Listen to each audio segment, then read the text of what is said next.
Good morning, dear students. Welcome to the class of accountancy. Okay, dear students. Yesterday, on Saturday, we have started our chapter accounting equation.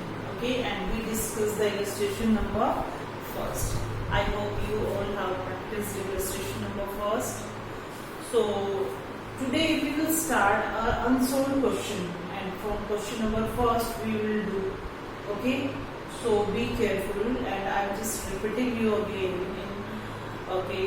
That this syllabus will not be repeated in the class. Only revision will be held, but syllabus will not be repeated again. So put your focus, be concentrate while studying. Okay. And another point is that whenever you are watching the videos, keep the book with you. Okay, your book should be with you, so that the points should be very clear. So, from the unsolved question number first, we will start. First of all, we will take a read of the statement. Okay, take out your books also with you. Question number 1, unsolved question. Here are some transaction. हमने कैसे देखना है कि इधर हम क्या assets लिखें, क्या लायबिलिटीज लिखें, उसका एस्टीमेट हमें अपनी स्टेटमेंट के बेस पे लगाना है. हम अपनी स्टेटमेंट को देखेंगे कि क्या क्या चीजों का जिक्र है इसमें, और उन्हीं के बेस पे फिर हम अपना अकाउंटिंग इक्वेशन का जो परफॉर्मा है वो तैयार करेंगे. Clear to? So the first is started business with cash. Business start किया कैश. तो क्या क्या दो चीजें फैक्ट हुई, कैश और कैपिटल. मैं तुम्हारे को फिर से एक बार एंट्री रिपीट करा देती हूँ बिजनेस स्टार्ट करने की. तो यहाँ पे एंट्री होती है cash account debit to capital account. Capital is representative personal account ना, सो इट इज रिकॉर्डेड. तो यहाँ पे हमें दो चीजें तो लिखनी है, कैश और capital. Accounting equation I think you all are clear. फिर मैं एक बार बता देती हूँ आपको. Assets is equal to capital plus liability. Means capital plus liability का टोटल किसके टोटल के बराबर होगा? आपके एसेट्स के टोटल के बराबर होगा. Okay. So the first point is Sandeep started business with cash ₹1 lakh. Okay, cash और कैपिटल बनाना है आपने. Purchase furniture for cash. अब कैश तो है हमारे पास, कॉलम आ गया. फर्नीचर आया तो फर्नीचर को लेना पड़ेगा हमें. परचेज गुड्स कैश, तो कैश तो है ही, गुड्स का कॉलम भी स्टॉक का बनाना पड़ेगा. Purchase goods on credit. अब हमने अपने गुड्स क्रेडिट में परचेज किए हैं. क्रेडिट में गुड्स परचेज करने का मीनिंग क्या होता है? We are not paying the money at the time of purchasing. तो हमारे यहाँ पे क्रेडिटर आ जाएंगे, और क्रेडिटर हमारे मतलब लायबिलिटी. ओके. उसके बाद पेड रेंट है. Yes, this is very important point and we have not discuss this point earlier. Paid rent. Rent एक एक्सपेंसेस होता है बेटा. अब रेंट किस फॉर्म में पे किया जाता है? कैश की फॉर्म में. तो कैश माइनस हो जाएगा इससे, और इसकी दूसरी ट्रांजेक्शन क्या होगी? Whenever an expenses is given and loss is given, तो आप उसको कैपिटल में से रिड्यूस करोगे. दूसरी तरफ यहाँ पे कैपिटल में से रिड्यूस, उधर कैश में से रिसीव. बट इसका सपोज कीजिए रिवर्स होता. मान लो हमें रेंट मिला है, तो इधर कैश में ऐड हो जाता, उधर वो कैपिटल में ऐड हो जाता.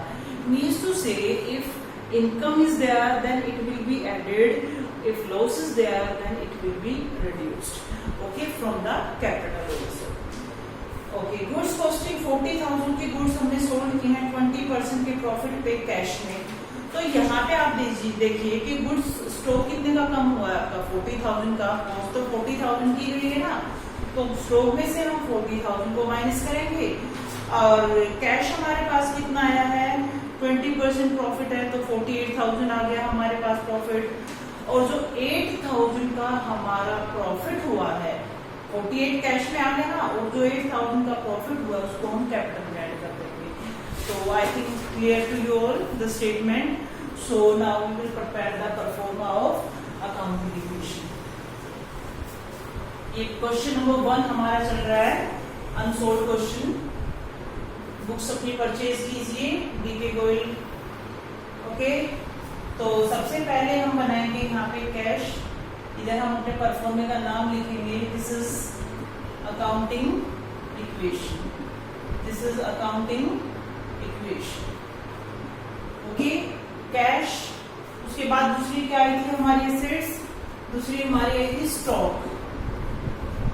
फिर डेटर्स, हमने क्रेडिट से कुछ नहीं किया तो नो नीड टू राइट। उसके बाद हमारा फर्नीचर था, ये हमारा आया। तो इधर एसेट्स की तरफ हमें बस ज्यादा कुछ लिखने की जरूरत नहीं है, because on the basis of needs we have written. उसके बाद हम देखेंगे हमारा लायबिलिटी साइड में क्या है। कैपिटल तो आनी ही आनी है, कैपिटल तो लिखना ही है आपने। उसके बाद हमने कुछ गुड्स परचेज की थी ना, क्रेडिट पे परचेज किया था हमने, तो क्रेडिट पे परचेज जब हमने की तो यहाँ पे हमारे क्रेडिटर्स भी स्टैंड हो जाएंगे। अब हम ट्रांजेक्शन करेंगे। The first transaction, business started with cash. Okay, आप यहाँ लिख दीजिए। एक तरीका मैं आपको बता रही हूँ कि कैसे आपने करना है। Business started, 1 lakh rupees capital थी, तो कैश कितना आ गया बिजनेस में, 1 लाख रुपीज आ गया। किस फॉर्म में आया वो, कैपिटल की फॉर्म में आया है, तो आपने यहाँ लिखा। बाकी कुछ इफेक्ट हुआ इस ट्रांजेक्शन में नहीं, तो बाकियों के लिए हम क्या लिखेंगे, 0। इधर आप 0 वैल्यू कर दीजिए।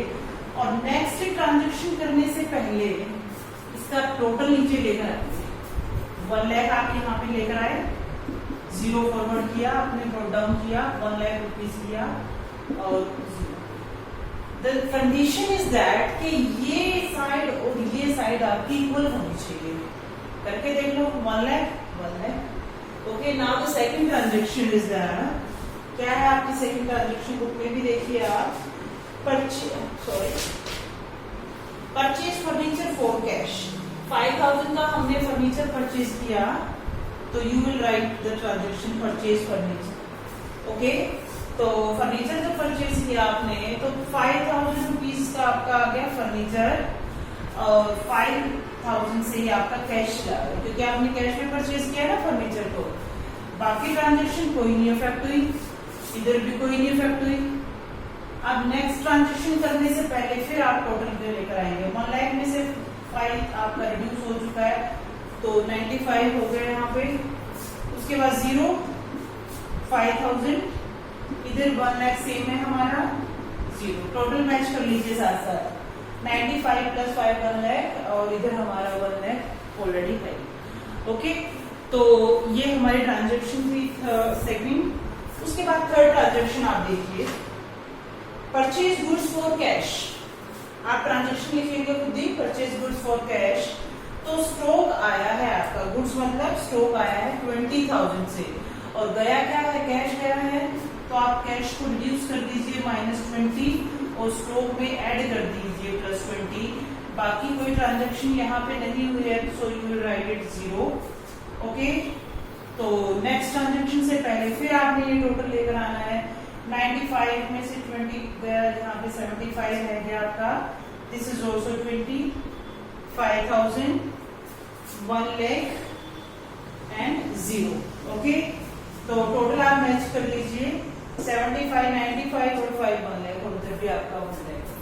अब आप अपनी नेक्स्ट ट्रांजेक्शन लिखिए, you will have to write it. Okay, I am just leaving the space, but you will have to write it. The next transaction is purchase goods on credit. हमने goods purchase किए credit में, तो goods मतलब stock हमारे पास कितना आया, 36 में। 20 के नीचे आप 36 को ऐड कर दीजिए। और क्योंकि हमने कैश नहीं पे किया, we are just paying the cash, तो हम इसको कहाँ से रिड्यूस कर देते, कैश में से। अब हमने नहीं दिया है अभी, तो देना है ना, किसको देना है हमने वो कैश, क्रेडिटर्स को। तो क्रेडिटर्स के नीचे आप 20,000 लिख दीजिए। Are you watching? ओके, तो कैपिटल के नीचे यहाँ पे 0 आप लिख दीजिए, तो यहाँ पे 0, बाकी ट्रांजेक्शन भी 0। टोटल लिख लीजिए नेक्स्ट ट्रांजेक्शन से पहले, 75, यहाँ आपका 56 हो गया ये, इधर आपका 5000 है, और इधर आपका 1 लाख है, और ये आपका आ गया 20। तो total should be 1,20,000 on the both sides. This is 36,000। No, goods हमने परचेज किया 36 की, तो क्रेडिटर्स के नीचे भी हमें 36 ही लिखना पड़ेगा। तो 136 शुड बी द टोटल। आप देख लीजिए यहाँ पे कितना बनाएंगे, ये बन गया आपका 1,36,000 और उधर भी आपका बन गया 1,36,000, 80, 85, 136, ठीक है। तो ये थी हमारी ट्रांजेक्शन नंबर 4। फिफ्थ ट्रांजेक्शन में कहता है paid rent 700, this is very important and watch it. 7,000 cash गया है, तो कैश में से हमने 7,000 को रिड्यूस कर दिया। ओके, कैश गया है, कैश को 7,000 को कैश में से रिड्यूस कर दिया। इसकी दूसरी ट्रांजैक्शन कहाँ होगी? इसकी दूसरी ट्रांजैक्शन होगी कैपिटल में से रिड्यूस होएगा। ये कहाँ से रिड्यूस होएगा? ये कैपिटल में से। बाकी सभी ट्रांजैक्शन सेम 0 0। अब आप देखेंगे कि दोनों तरफ से ही 7 माइनस हुआ है, तो यहाँ रह गया आपका 62, इधर 56 हो गया, इधर 5,000 है ही, इधर आपका 7,000 जाने से 93 रह गया है और इधर आपका 36 है। Okay, the total will be same, you will check. And the last transaction is goods costing ₹40,000 sold at a profit of 20%. Because there is no space, so I am just telling to you, listen carefully. आप अपनी stock को, this stock, इसको reduce कीजिए -40,000 से, इसको -40,000 से reduce कीजिए। कर दिया आपने 40,000 से रिड्यूस, क्योंकि कैश में सेल किया, मतलब आपके पास कैश आया। कितना कैश आया? 40 नहीं आया, 20% प्रॉफिट पे सेल किया है। तो कैश में आप ऐड कर दीजिए 48,000, कितना? 48,000। और जो 8,000 रुपए का प्रॉफिट हुआ है, ऑफ कोर्स वो 48 में शामिल है, लेकिन प्रॉफिट तो हुआ है ना। अब उस प्रॉफिट का रिपोर्ट कहाँ पे देंगे हम? उस प्रॉफिट को कैपिटल में ऐड कर देंगे। 8,000 को, सिर्फ ओनली कितने को? 8,000 को, बाकी को नहीं, ओनली 8,000। तो उसके बाद आप चेक कीजिए, आपका टोटल सेम होगा। तो that was question number first. Question number second है, इसमें क्वेश्चन नंबर सेकंड निकालिए आप अपने बुक्स में। सेकंड का ए पार्ट है। First entry Aman started business with cash, करोगे आप अपने आप ही। सेकंड भी करोगे। परचेज गुड्स ऑन क्रेडिट, ये भी करोगे। Sold goods for credit, yes, sold goods on cash, ये भी आप करोगे। यहाँ पे जो कैश में सेल किया गया है। नंबर 5 पॉइंट है रिसीव्ड रेंट, ये भी खुद करोगे। इसमें रेंट पे किया गया था, इस क्वेश्चन में रेंट रिसीव कर रहा है, तो क्या करोगे? कैपिटल में भी ऐड करोगे और उधर कैश में भी ऐड करोगे। ओके, उसके बाद परचेज गुड्स फॉर कैश, ये एंट्री आप करोगे। Withdrew for personal use, yes, this is the main point. Withdrew for personal use, ये बिजनेस के लिए लॉस होता है, तो कैश निकाल लिया, कैश कम हो गया। और ड्रॉइंग्स है ये, क्या ये? ड्रॉइंग्स। ध्यान रखना, ड्रॉइंग्स को हमेशा कैपिटल में से लेस करते हैं। क्या करते हैं? कैपिटल में से लेस करते हैं, ठीक है। और उसके बाद है पेड टू क्रेडिटर्स। क्रेडिटर्स आपके यहाँ पे बनेंगे, तो आप क्रेडिटर्स को पे करोगे, तो क्रेडिटर्स माइनस हो जाएंगे। पे कर दिया ना हमने उनको, पहले थे जितने उतने नहीं रहे, और इधर से कैश में माइनस हो जाएगा। Okay, paid for salary, salary पे किए, तो दिस इज एक्सपेंसेस। एक बार तो आप कैश को पे करोगे, माइनस करोगे, दूसरा यहाँ पे कैपिटल में से माइनस करोगे। सैलरी का कोई कॉलम नहीं बनेगा, एक्सपेंसेस का और इनकम का कोई कॉलम नहीं होता। एक्सपेंसेस है तो एक तरफ कैश कम होएगा, एक तरफ कैपिटल कम होगी, और इनकम है तो एक तरफ कैपिटल बढ़ जाएगी, दूसरी तरफ कैश बढ़ जाएगा। It will be the transaction only.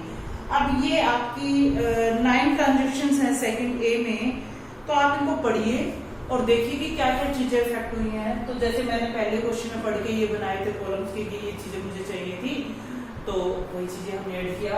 Mainly cash, stock, debtors, ये सब में होता है। इधर कैपिटल तो होगी, क्रेडिटर भी सब में होता है। तो आप इस तरह से अपना ये क्वेश्चन कीजिए। तो I think it's enough for today. Next video में हम नेक्स्ट क्वेश्चन सॉल्व करेंगे। Thank you for